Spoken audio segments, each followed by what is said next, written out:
We're not finished on Har Tziyon. Not? Kind of making the other animal next time. Very expensive deal. It's about $1,000, about $400, $800. Each animal. For the man to come and do that? Oh, they had to come, the food. He didn't I do. bought 28 we chickens. paid him to We had to come. pay this, The pay chef, that. the A lot butcher of came. It hidden expense. was very special. Really? It's good. Look, professional. Baruch Hashem. I'll tell you one thing. I would buy one of those. The amount of money you're paying, the amount of meat you're getting, it's not worth it. Anyway, I want to talk a little bit what I discussed at the bar mitzvah. I want to explain a little more in detail.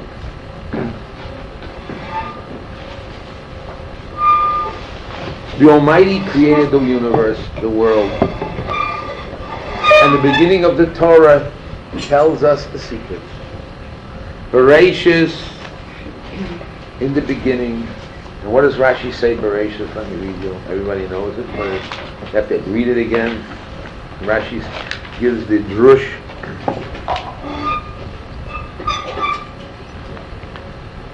What is Bereshis? B'shvil HaTorah, because of the Torah. Bereshis Dako, B'shil Tzadikim, Shenikru Bereshis. B'shil Torah, B'shil Torah, Tzadikim, Bereshis Torah. Well, another Rashi, not this edition. Give me another edition of Rashi.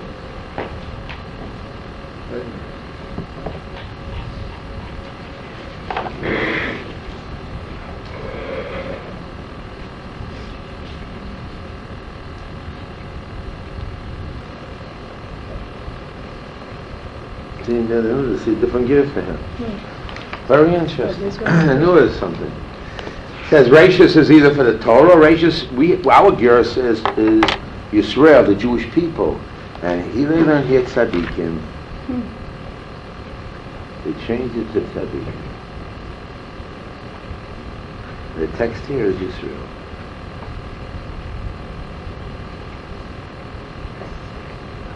It's in the first Rashi already? The second Rashi. There's another Girsa, which is the Rashis, which is the mitzvah of Trum and Meiser. It's not in our text. Hey, like that. Interesting.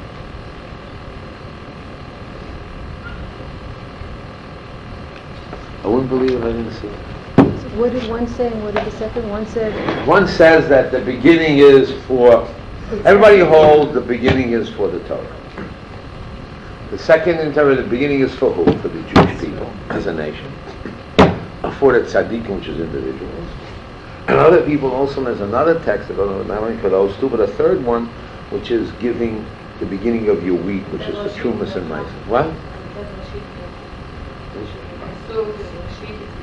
Yeah, but it's not in the Rashi. So some Rashis have it, some Rashis don't. Anyway, our Rashi that I learned all my life was Yisrael. First time I saw Tzadikim, that's why I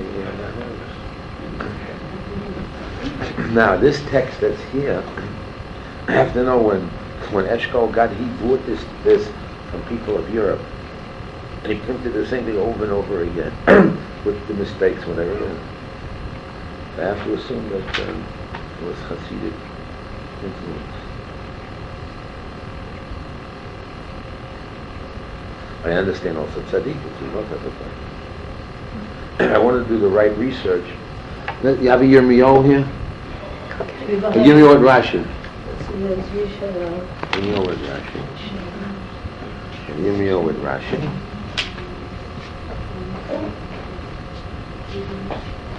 What's your name? Sila. Speak English. And you? Speak English. This is Anis. Anis. Did she speak?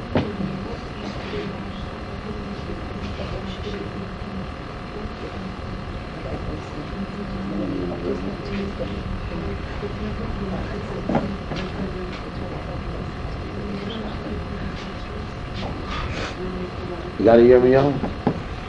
With a Rashi? I think some days you girls should get together and organize the books like a library with stamps and whether Torah is one thing and the reading the other. Get your books organized. There are a lot of books here and they just floated away. How do you want them organized? Oh, I just wanted that the Chumashim are one way and we have Mefarshim or Torah. We have a lot of books and we get more books, but the way you get books is if you take care of what you have, then people get more. People donate, and I get. You want books? Yeah, we need books. Okay, what's your book? I want Torah books. Torah. And then Tzaddik, yeah, you know that. But I need text. The schools for text, not story or set. We want text. Text is they need the regular sets of Tanakh, Mefarshim. We need you have to learn the words.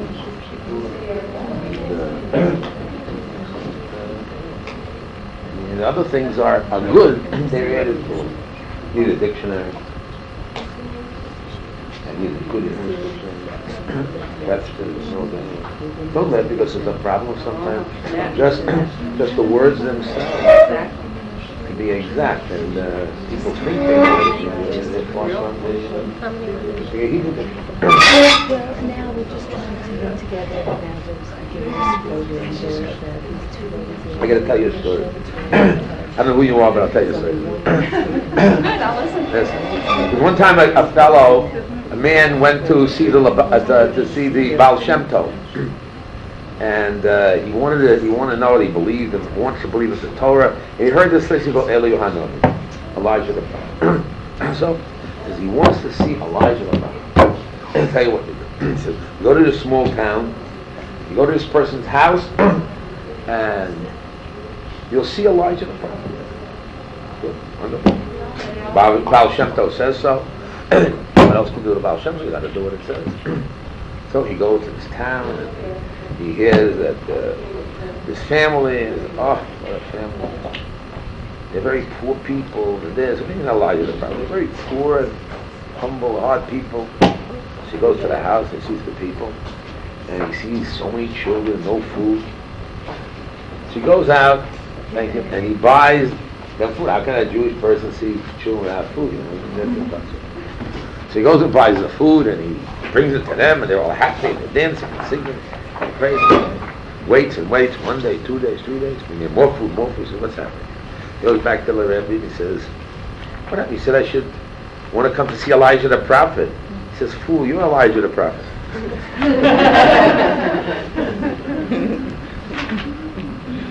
Whoever helps you out, like Elijah the prophet.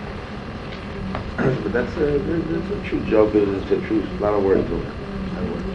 Hashem sends many messengers in many forms, in many ways. Okay, I just want to check this out. What Rashi says in Gimel.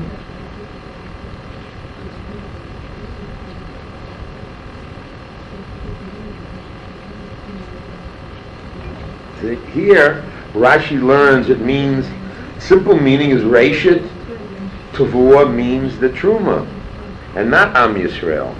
And here, he says Sadiqim, and he says, or Yisrael, the Jewish people. I must explain it to you if you want an explanation. Rashi is known as a Pashta. Pashta means he explains a simple text. So when I ask you, what does the simple text mean? So some people just read the words and translate words. What about the concepts of the text? Is that also part of the simple meaning of the text? And the question is, how much you extend and elaborate on the words? How far do you go? Okay. So the greatness of Rashi is called the Pashta. The Pashta means he explains the text simply, simplistic. So what's the greatness of Rashi? And that's why on Rashi there's maybe 1,000 explanations what Rashi meant to say. Although Rashi everybody thinks is an anthology. Anthology means you take parts here and parts there and you put it together. But if you check Rashi, you'll find out that when he quotes places, a lot of time he condenses or changes a little bit.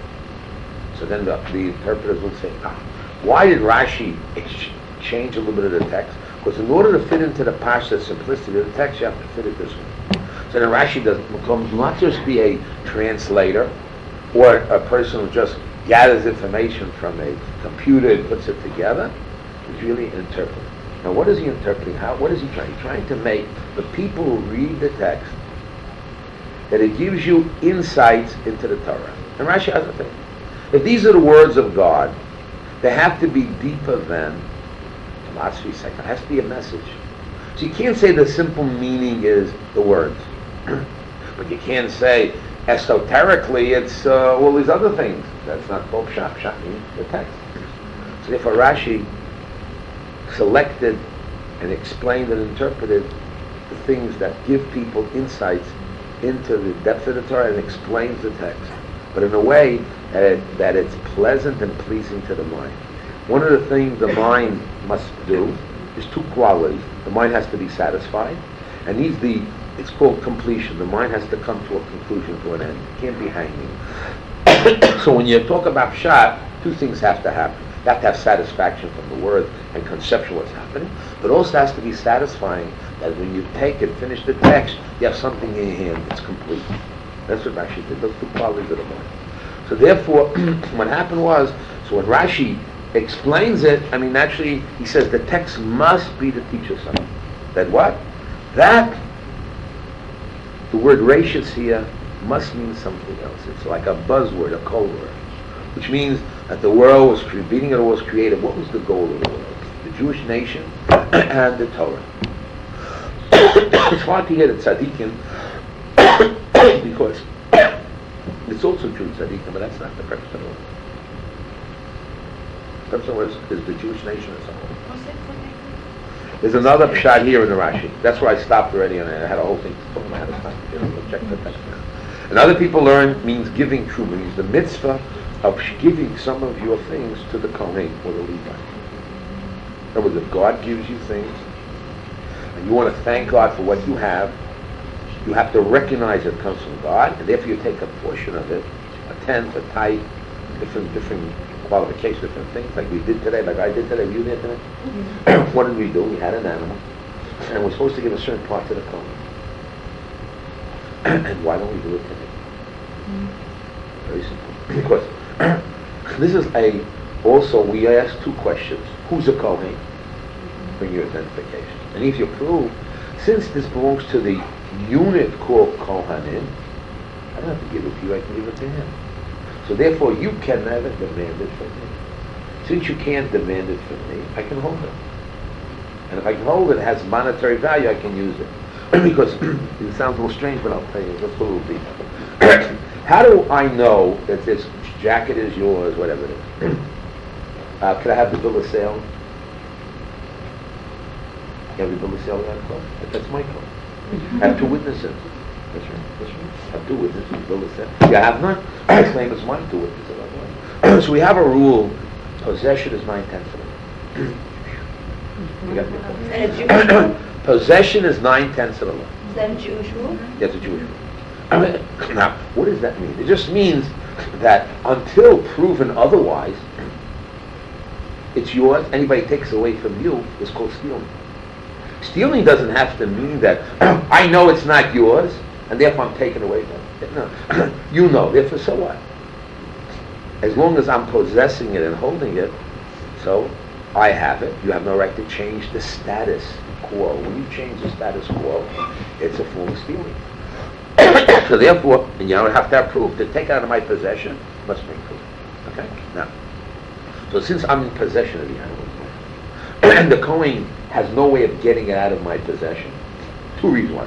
The baby's not a Kohen. If he was a Kohen, I say, I don't have to give it to you, I give it to that Kohen. Let's take, for example, a story that two people are walking in the street, and a penny, $1, $1,000 bill, I don't know, whatever, a diamond ring falls down from the ground.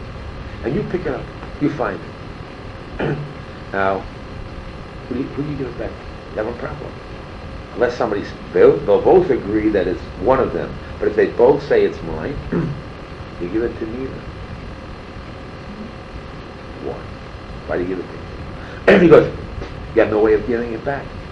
And since he says it's not his, he says it's not his.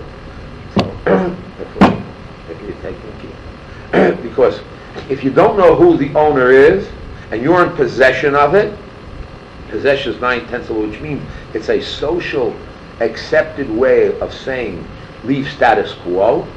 So therefore, you keep it in its own, until proven otherwise. You can use it, you can have it. So therefore now, since I have this animal and the animal is mine, so then, and I know I have to give this part to the Kohen, but which Kohen? What Kohen? The Kohen has to come to me and say, I want. I say, I'll give it to the other Kohen. So meanwhile, it's in my possession. So we don't give it to the Kohen. The same thing today, we have to give tithes. The only thing we take off today is what? Basically, Trumas Meiser. But Meiser Rishon, Meiser, Trumas Meiser we don't take. Why? The same reason. You got to give it to the lady. They took it away from the Kohen and gave it to the lady. Some people say the lady originally. Well, which lady? You? Neither. No, I'll hold it neither. So we take then, so we do the whole thing as I'm holding. I take off Trumas Meiser. And meanwhile I give to nobody. And meanwhile I use it. You made a bracha shaking the animal. Oh, now I'll take Rabbi Goldstein. See, normally people don't do this. So since we had Rabbi Frank all of a show, who 25 years ago in our yeshiva, did it, and also Rabbi Shatz Cohen, his brother-in-law wrote a book about it. So wonderful, I'll go. So therefore, if I want to, and so that's called a kiyum mitzvah, not a kiyum, not an obligation to me do, but if I do it and I gave it, I fulfill a mitzvah, not as an obligation. Usually mitzvah means commandment, you're obligated. But I'm not obligated, I can keep it. But if I want to, I can take my money and give it to the kohen. Since giving it is a mitzvah, it's called a kiyum mitzvah. So therefore, I can make a bracha. Some people say, don't make a bracha, but I don't make it. When did you make the bracha? Well, I did it. We waited till the end, and before Shatz Cohen left, I made a bracha and I gave him on a silver platter. You saw that? I didn't see it. You see it in the picture. We have another one coming up, and another. We have two sheep. Right, that's for the men. Yeah. For the That's what shoots. they call The men, The shoots. yeah, and the women also. But anyone who's a Kohen or lady cannot participate in that. But don't they have to be covered from the space? No, because that you have to know. The part of this animal is chulin. It has no holiness. Just the law is to give it to the But this kohen. is not a sacrifice. There's no holiness to it. It's not a korban. No, it's not a korban. It's not kedusha of a truma, meiser. There's no holiness. It's just a gift. It's a gift, a giving. Yeah? It's a give. It train you to give. Just a gift, right to give. There's nothing Yeah. holy about that. No. What? It, yeah. If I do, yes, it's the right. So now, you don't have to do it nowadays because We you hold don't this the know. right to some rabbis. There's not those who holds the rabbanim, but we hold this the right. There's an argument in Gemara is the right to rabbanim.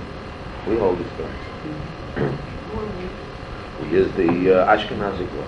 And that's for what they don't? No, I don't know about this fine. We don't. Or Maybe there's different views. we do. Yeah. I just read that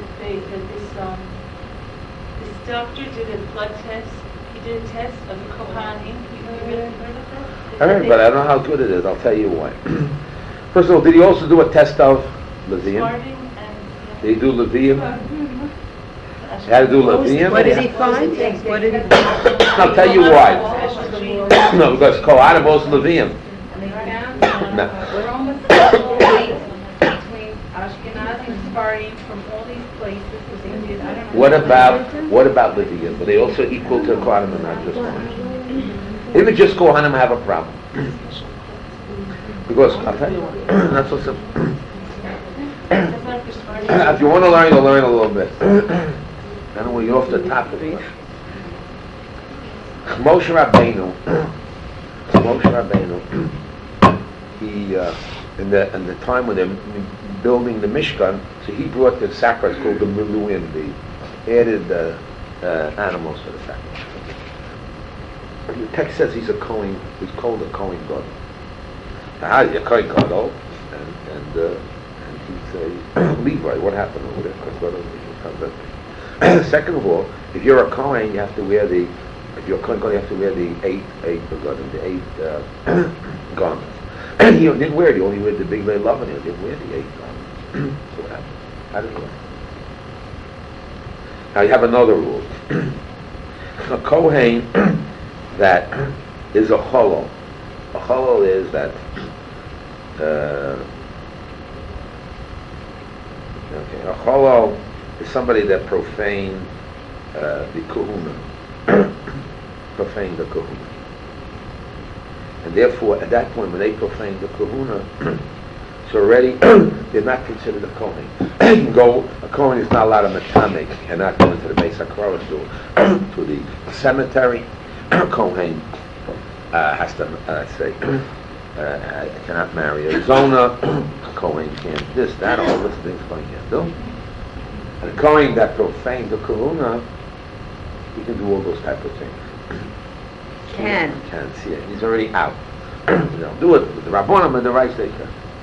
But even though he profaned the kahuna, he can go in the Beis HaMikdash and he can do the avodah.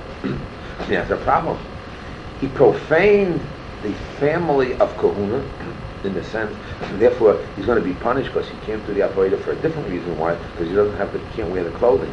Only those who come from the family of the kahuna can wear the clothing. But since he's also a Levi, since he's also from in other words, not the holiness of him, but just the kahuna alone, or even a Levi, he can do the avodah, and therefore he will not get.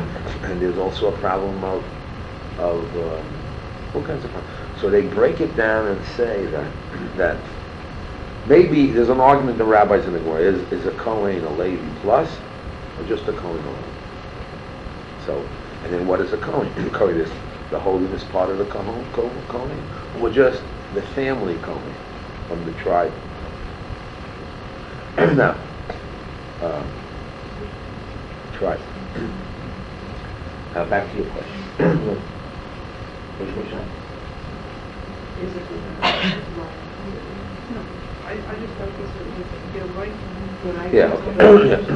So therefore, there are, we want to say that today, the flowers, the Kohen made people profane. They have the lineage. How do you know what happened? Maybe they profaned the kahuna. Profane means maybe they live with a with a Geisha woman, so they lost the kahuna. You know their personal lives, you know. Nobody tells you certain parts of the history. Maybe they're writing a book that this person is this and that. They don't tell you all the history about the person. It's hidden parts that nobody tells you. So you want to know the lineage of these people who are holy Kohen. And therefore they keep the tradition of the kahuna in all its ways. Say a Kohen, I don't get involved with it. A Kohen lives with, let's say a Kohen lives with a zona. He profaned the kahuna. He married a Giores. Same thing as the zona. He married a Giores. Or a Gerusha. Anything that's not allowed. Okay, no, I'm just telling you. No, it has legal, but it has no. It doesn't. It has legally.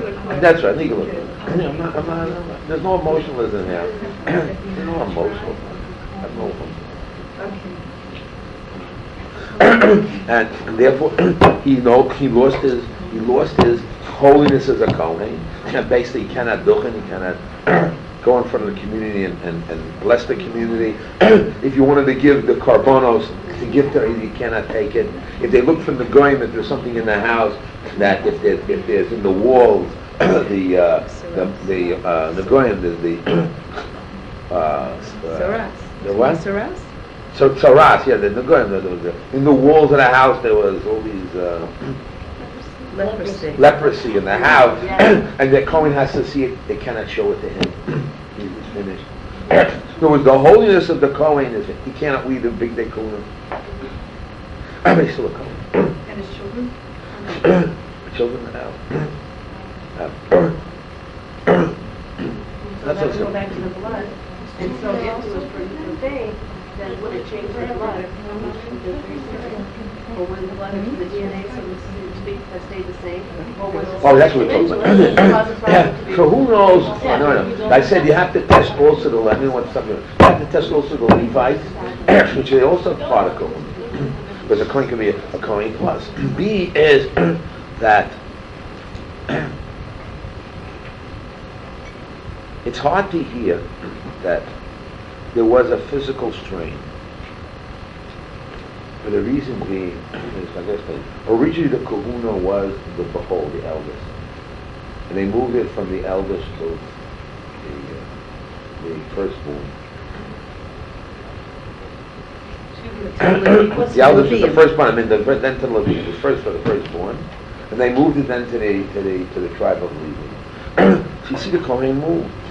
So they can say that all people of the Levites and this strain, they can notice certain types of things. It's hard to even so, therefore. It's hard to hear they got Kohanim that are Miyuchasim. Because the Kohen Miyuchas are not to let the people test their blood.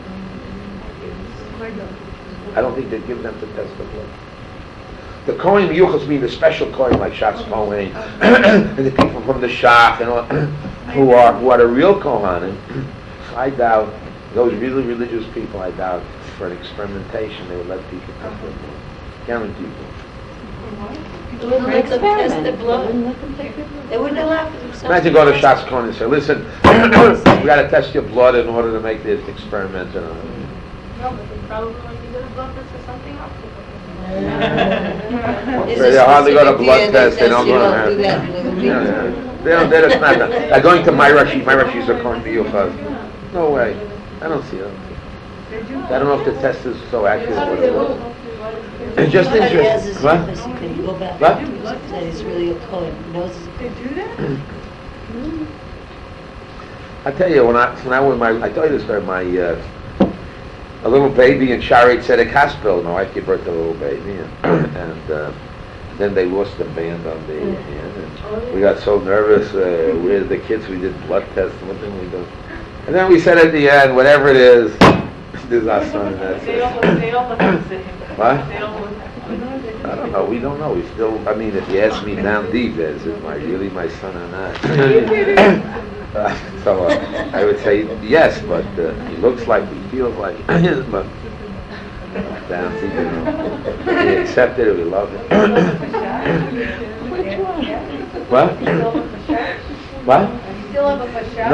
No. But the one time he did something wrong, and I said, listen, I don't know, our son would never do this to the father. I have to choshesh what happened. It felt bad, and I had to fix it. We could do something against the parents. They just say, you don't act like this. Doesn't mean a test or something. Anyway. It always creeps up in the kid. But anyway, I don't know about that test, how valuable it is. Even if so, therefore what? Another thing you have to know, we don't rely upon the first of all, taking out the sampling is not too scientific. B is, it's just more or less. It's not 100%. And would we rely upon that siman to decide what is a Kohen or not? That's siman alone. That's siman alone. Let's take l'chumrah. Now two people fall in love and they want to get married. Not took the bad part. And they learn when they get married, they go for the blood test and they want to know if they have all the disease they have, child, they have all these things they check out. And also will come out that what? One's a Kohen. The Kohen. She's not kosher. She's not kosher for a Kohen. What happened? Oh, it's not. She'll go quickly to the rabbi. This test is not the best test. Who says it's right? Who says it's perfect? And you'll start arguing about that test. Who says so?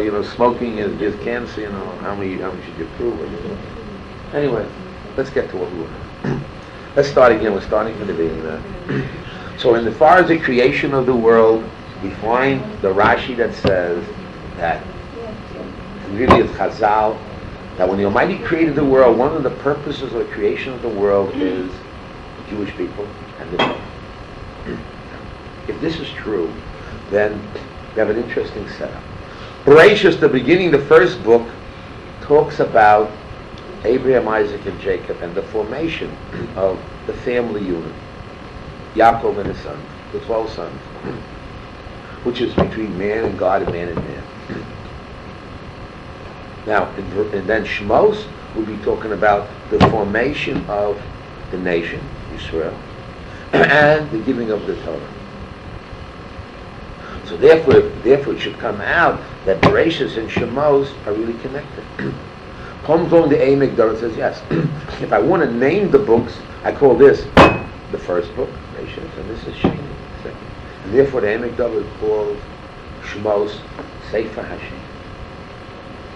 Now you say, what right do you have to change the name? Well, the Ramban says, what's the name of the book? He's going to call it Sefer HaGeula, because the Ramban, who loved Israel, the Jewish nation, wants to see Egypt as a way to show how the Almighty saved the Jews. Just like he saved the Jews from Egypt, he will save the Jews from all the other exiles.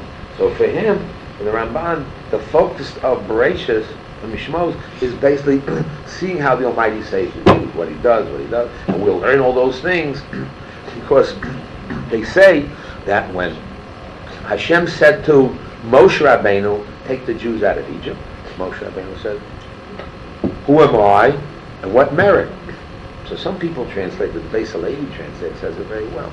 That he says, you said, Hashem, you're going to fulfill your bris, your covenant, keep your word, and you are going to take the Jews out. So if you send me, where is you? Okay, you're going to help me and that, but now if I do it, a human being does it, it's not perfect. And if you do, it'll be perfect, it'll be the end. It'll be the end. So now we're leaving Egypt, we're supposed to be in Egypt for 400 years. And now we're leaving 210. Where's the rest of the years? Since I'm going to do it, a human being's going to do it. So we're going to have to pay. The other period of time will be another exile and another exile. So why should I take the Jews out? Let you take the Jews out, and then we won't have Golos of Bavel, the going out to Bavel, or the other Golusim, or we are now still in Golos. If you brought out, it wouldn't happen. So why do I have to have that? Golos, you do it. So therefore, for the Ramban, the main focus is, since most of the life of the Jewish people is out of the land. Most time the Jewish people are out of the land. We're 2,000 some years out of the land. we were at Babylon exile. We were this, we were that. Till we became a nation. Took some. How many years were in Israel? How many years in Israel? We went through the judges. Until we became a nation in the terms of the Beis Hamikdash. How many years was that? So minimal. So why should we have that? So therefore, for the Ramban, the focus is redemption from Golos and the coming of the time would come to Israel, and making the Ramban Eretz Israel thing was the focal point. He talked all about Eretz Israel, and that was one of his key pieces. Eretz Israel. You don't have to say that. For we will say is that Moshe Rabbeinu said, what merit? And the answer is, they don't have a merit. The merit is the future. What's the future? And there'll be the nation. When did Jewish people come to nation? At the end of the 40 years. When God says, okay, Moshe said, I made the 12, made 12 different, he made Sefer Torahs, and he's going to give it to the tribe of Levi. And everybody said, me too, what about me? What's going to happen with me? What about the other tribes? And the second they said, what about us? We also want the Torah. At that time, Chazal said the Jews became a nation. It's only later, after 40 years of that. So making the nation was only later, and getting the Torah was only later, going out of Egypt. So for us, the focal point is getting the Torah and making the Jewish nation. Now we put it together in one package. It's all part of creation. That how do we become part of the creation? Is when we become the nation, we become part of the creation of the world, and when we get the Torah, follow the Torah. We'll get the Torah, at least that's part of that master plan. And now we add a little piece to the story. So therefore, Hashem is now forming for Maisa Bereshit, for creation, the Jewish nation, and also the getting of the Torah. So Egypt, going out of Egypt, and in the desert, and getting the Jewish people of the nation at the end of the Torah, which that's the end of the whole story, become a nation, is that story. So if it's very important, become part of that creation, that's part of the story. So now we have two parts. One is that what leader is capable to handle a nation? Okay, you have Abraham, is good, he was the big Baal Chesed, the kind. And we can say that Yaakov is truth. And we can say that Yosef controlled himself, very strong man, and personal control. And we can say all these wonderful qualities, but they are not leaders of a nation. They are the foundations of a nation. They're not the leaders of a nation. What makes the quality of a nation? Of a leader for a nation? So we have to know what makes a nation. You have to know there's different rules between individual and a nation. Individuals have to take the 613 mitzvahs. Individuals have also human relations, feelings, etc. When you talk about the nation, it's another quantum called Tzibur. Tzibur is a unit called nation. Now, although there's 11 million Jews, only 4 million Israel, more Jews in the Kutzlar, out of Israel. Where's the Jewish nation? Outside of it, there's Jewish people. The nation is always in Israel. And Rambam says even there's only 10 Jews, that's a Jewish nation. That's all the Jews would be gone. Only 10 Jews, that's a Jewish nation. Let's go see. In Israel. In Israel. That's why I have Kiddush HaChodesh. Now, in order to bring the base on Mikdash and Sanhedrin, you have to have majority of Jews to come to Israel. Then we can have the Sanhedrin and the Temple. Until then, not so. That's a quantum amount. It's not a, but the nation is here. Okay? Now, what keeps a nation together is different rules than the individual. An individual that does no mitzvahs, a wife that doesn't listen to her husband, the kids don't listen to the children, the children listen to the parents. They have the kinnis and the taiva, all those type of midos, and you don't get up in the morning and daven the prayers, and you don't say thank you. So those are individual things that if comes Rosh Hashanah, you judge them. Individual. Or you didn't help your friend, your neighbor, do chesed, kind of, Rosh Hashanah, you judge. Now, there's another thing called nation. The qualities of a nation are the Yud Gimel Midos. And since the Almighty exists with the world and without the world, with man, without man, so therefore these qualities, these Midos, what else? Attributes. Those attributes are eternal with the world out there. These are the attributes of the Almighty. Therefore they exist. So therefore they exist, and He put it into the creation of the world. So then He says, in order to have the nation, which is a unit, which is a concept rather than a thing, if I ask you, show me a room. Show me a room. Well, show me a room. I don't see a fancy wall. Like, a room is a concept. A nation is a conception. But for the Jewish people, it's real. It's a real thing. And therefore, for us it has different rules. The idea of kindness, goodness, is just a concept. And therefore, these conceptual things are what makes the nation.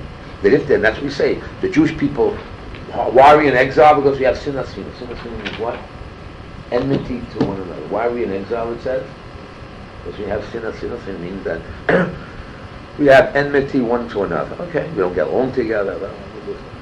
Now, so that means midah, that's character of human relations. You don't have the kindness, the patience between one Jewish person and the community as a whole. And therefore, if you don't do those things, the nation breaks up. Except for two mitzvahs, basically idol worship and Shabbos. That's why when the state of Israel decided that the plains of El will run on Shabbos, Rabbi Zimmer said, there's going to be trouble in Israel. Because Shabbos is a world that has to do with the nationhood. Don't keep Shabbos, the nation, there's trouble. There's a spiritual, because Shabbos represents the basis of the God running the world and not running. We recognize the God runs the world. So if the state is not in the Shabbos, doesn't recognize that format, that quantum measurement, so that's what it says this time. This is what Chazal said about that. So we know that certain things will be in trouble. Why are we today giving all up, man? Because as a nation, we're not functioning. Far from it. And therefore, when we do our good deeds, we leave with the goyim, like Egypt. We don't do the good deeds and mitzvahs, so then the Egyptians oppress us. Why does it oppress us? Because if we keep our identity, which is doing the mitzvahs as a Jew, so we live with the non-Jews. But say we don't do our identity, we want to be like them, so God has to make them hate us, that we want to get close to them. They say, get out, we don't want you. The Arabs don't want us. If we didn't have an Arab state coming, all our Jewish girls, a lot of them tell us did that. We're running out marrying Arab guys. Arab guys, because the Arab guys are not Jewish. They take them out, they get nice things, that's right. If you read the history, they were getting loads of Arab Jewish girls marrying Arab guys. And Arab guys going after Jewish girls. Hashem should look, they're not caring about it. And all these young ladies are running for the Shalom Machshav are these type of women. You'll check it out. So therefore, God says, okay, wonderful. Now we have the Arabs don't want us. Simple story. No. This goes on in history. You'll read the story. It's not that. We didn't make up this. So therefore, as a nation, we have certain rules. So now we come to the point. This is the key point. Just like Avinu, this is my final end of the lecture, which was the main point.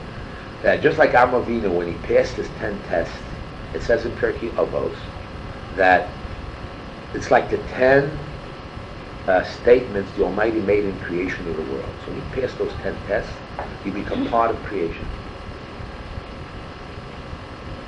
Same thing is when you're involved with Klal Yisrael, so you have a role with the Jewish nation, and that's a point of creativity. And as great as you are, what you're doing in the now of the nation itself is the way the Jewish nation is being made and had, and you're part of it. And you have the right to have your role, your creativity, and in that formation. And don't forget, formation goes on all the time. Moshe Rabbeinu was in the formation, and now we already have the formation. We have certain rules, but also it's continuing, and we have to act that it continues. And if you participate when you do mitzvahs for the nation, so on Shabbos we say all those that help the tzibur and all those type of things, the Almighty blesses them. Now, women basically are not in the tzibur. Women are supposed to be Oram Hashem, Oram L'Chaver. You're supposed to take care of kids, localized family. And women can get involved in national activities, but they're also the same rules both of them as with the men. And that is tzibur. Tzibur has certain rules. You have to have kindness, mercifulness, and as far as the tzibur goes. So now, the only trick can be is, when visitors come to your house, what are you doing? How you doing? You and Hashem and mitzvah. So you're doing mitzvah Hashem and also ben Olam L'Chaver, this poor person. Well, not only that, it's between you, Hashem, being a person, and also you want to help any Jewish person. And this person is just one of the many Jews. Just so happens this is the person, and it just so happens that he happens to be needy, and it just so happens that this is a one of the, you know what I mean? Therefore, you can extend your deeds. Let's take that way around. That husband learns Torah, and your husband does work for the tzibur. That way around. You help your husband, and you help. So then you are also, if you think about it, you're getting part of the tzibur. It's a very headspace. I'll give you a story. I'll leave it at that.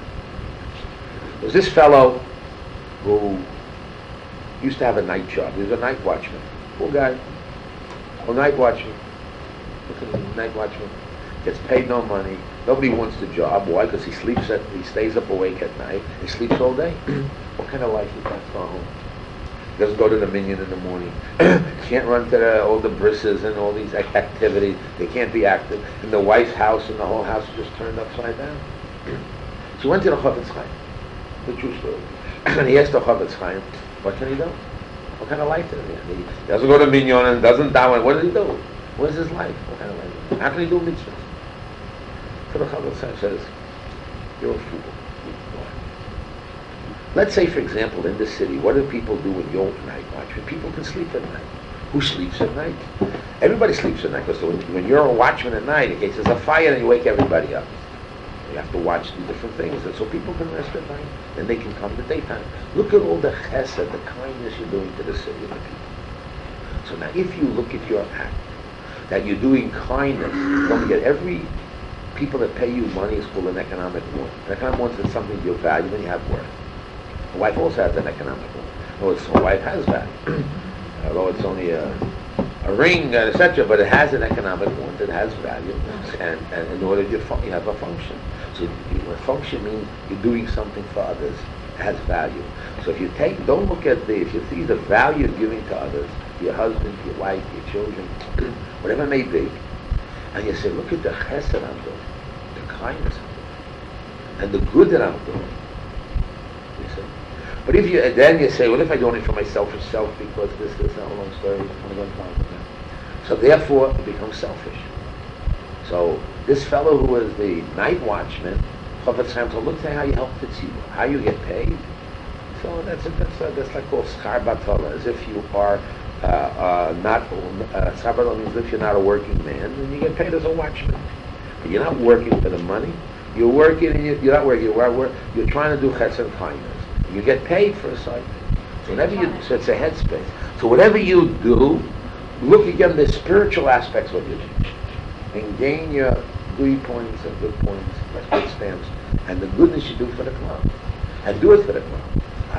The other side of the spin-off is you're not perfect, but you get all the spin-off effects. But you have to look at it in that way you get mitzvahs. So when you do a mitzvah, a poor man comes in, that look goes for the cloud. How is going to help Klal Yisrael? How is going to be seen with Tzon Hashem in